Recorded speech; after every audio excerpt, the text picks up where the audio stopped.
Welcome to Mr. Hutchings History, where the past comes alive. Let's dive into today's story. All right, get ready to dive into some history today. We got a ton of stuff about Pierre Trudeau and his foreign policy during the Cold War. Looks like people are still talking about it even after all these years. Oh, yeah, it's really interesting. I mean, you've got Trudeau coming into power right when things are super tense.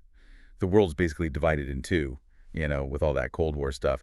And Canada, definitely on the side of the West. But Trudeau, he wasn't just going to follow everyone else. So yeah, from what we've seen, he's kind of like looking at the world and going, nope, I'm going to do my own thing. What was he even hoping to accomplish with this whole foreign policy shakeup? Well, at the heart of it, he wanted to change how Canada was seen in the world. Like, he wasn't a fan of this automatic loyalty to the West, especially the U.S. He wanted Canada to be more independent, focus on what was good for Canada first. It was all about Canada's right to decide its own future, even if that meant disagreeing with its allies sometimes. So that's the idea. But did he actually walk the walk, or was it just talk? Oh, no, he definitely took action. It's pretty fascinating, actually. He starts doing things like reducing the number of Canadian troops in Europe, the ones that were part of NATO. Then he pulls back from some nuclear stuff and even puts a freeze on the military budget. This wasn't just for show. He was actually moving resources and shifting Canada's priorities away from all that Cold War military focus. Whoa. I bet that caused a stir.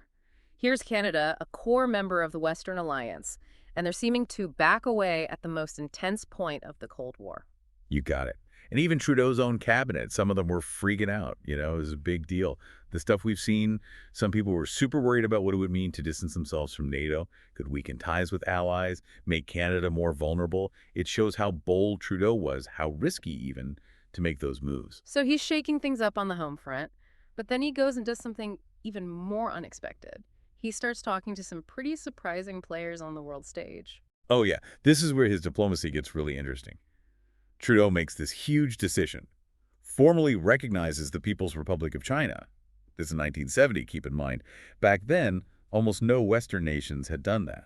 It's like he's trying to smash this us versus them thinking that was so big in the Cold War, almost saying, we can talk to China, build something, and it doesn't mean we're suddenly communists. Exactly. That's one of the things people get wrong about Trudeau's foreign policy. He wasn't naive about communism, the differences between that and our own system. But he wanted to show we could talk to communist countries, even during the Cold War, without throwing away Canadian values or picking sides. I can imagine that wasn't a popular move, especially with all the Cold War paranoia going around. You're telling me people were furious, especially those who thought any kind of contact with communists was dangerous, treasonous even. And then Trudeau takes it a step further, and the criticism, it just exploded. This is where those controversial visits come in, right? The ones that really made him look like a maverick, someone who wasn't afraid to make waves. You got it. 1973, Trudeau goes to China, meets Mao Zedong himself. Then, 1976, he goes to Cuba, sits down with Fidel Castro.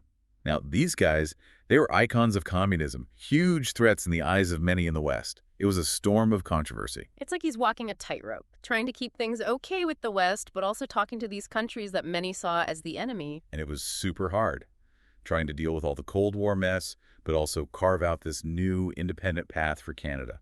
So the big question is, how did all these bold moves go over? Did people at home and abroad like Trudeau's new vision for Canada? Well, let's just say not everyone was thrilled. There were definitely worries from all sides. The reactions, both inside Canada and internationally, let's just say they were mixed. Back in Canada, a lot of conservatives were really uneasy about those cuts to NATO.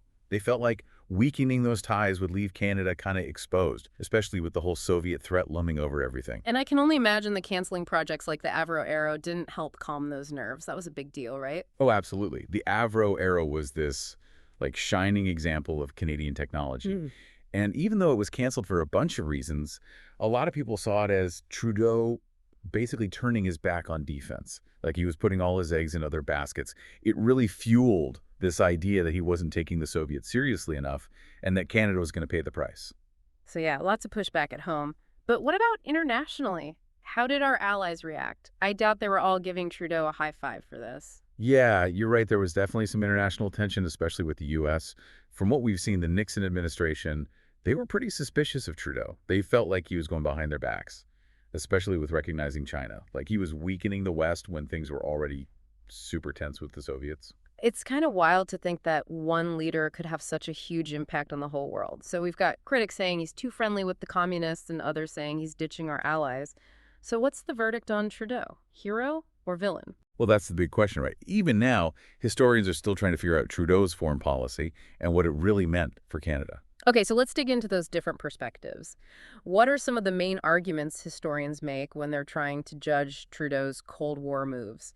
Well, you've got historians like Jack Rannenstein. He says that Trudeau trying to go it alone actually made Canada weaker on the world stage. He thinks that pushing away allies, especially the U.S., meant that Canada didn't have as much influence anymore.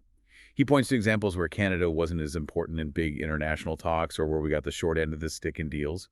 He thinks it was all because Trudeau wanted to do everything solo. So for Granitstein, it's all about alliances and sticking with countries that share our values, especially during something as crazy as the Cold War. Right. But then you have historians like J.L. Black who see things totally differently. They think Trudeau was ahead of his time. They say he understood the world was changing and that Canada needed to change with it. They argue that even though it made people mad, Trudeau going his own way let Canada become this unique kind of middle power. We weren't just defined by who our friends were. We were defined by our own values. So they see Trudeau as kind of a trailblazer, forging this new path that was more sophisticated and independent, something that went beyond all that black and white Cold War thinking. Exactly. They say that by talking to countries like China, Trudeau was actually setting the stage for a more multipolar world, one where talking and diplomacy were essential, even with those you disagree with. In their view, Trudeau focusing on peacekeeping, helping other countries develop, and working with other nations, that was how Canada could have a bigger impact. Not with military power, but with global cooperation and finding peaceful solutions. Wow, it's amazing how two people can look at the same guy and see totally different things.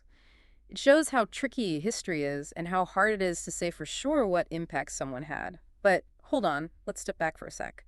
Why should our listeners even care about all this Cold War stuff? That's a really great question. And it gets to why history matters in the first place. It's not just about the past. It's about understanding how the past shapes our world today, and how decisions leaders made back then still affect us now. So are you saying that we can still see Trudeau's ideas in how countries act today? Oh, totally. Look at the whole U.S.-China thing. It's a mess, right? Cooperation, competition, and sometimes straight-up hostility. Countries need to find ways to work together on big problems like climate change and trade. But at the same time, they've got totally different ways of thinking, and they're always competing for power. Yeah, it's like trying to juggle chainsaws while riding a unicycle. You need some serious skill to make that work. Exactly. It shows how tough it is for leaders today.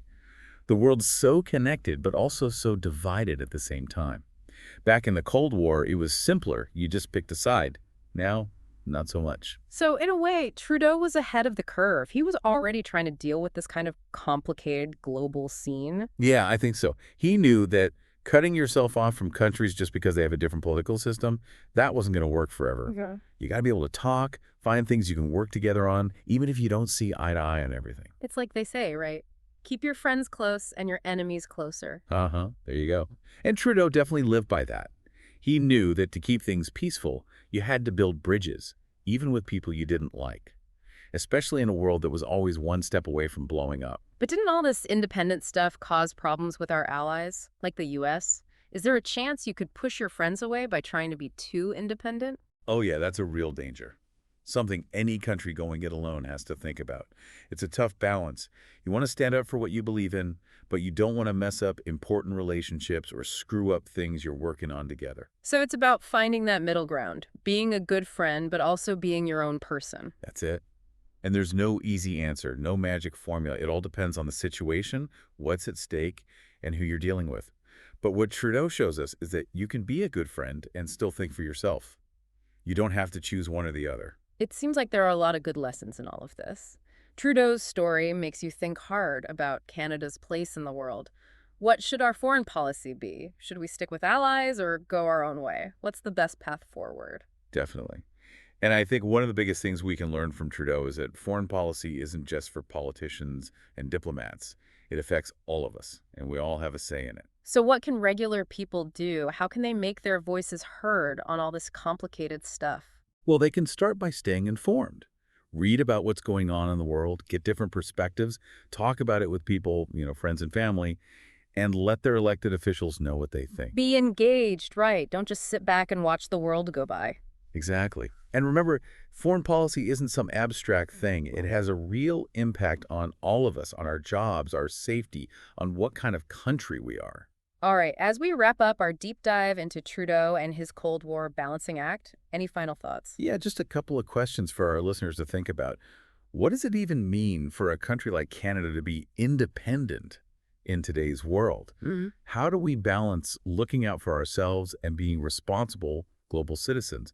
And maybe the biggest question, what kind of world do we want to lead for our kids and grandkids? Those are great questions. And Trudeau shows us there are no easy answers, but we have to keep asking them, keep talking about these things, and try to build a better world, even if it's tough and we don't always know what's going to happen. I agree. I think that's the biggest thing Trudeau leaves behind. He challenged the way things were done, did his own thing, and showed that even in a world full of problems, there's always hope. There's always a chance to talk to each other, to find common ground, and to make things better. Well said.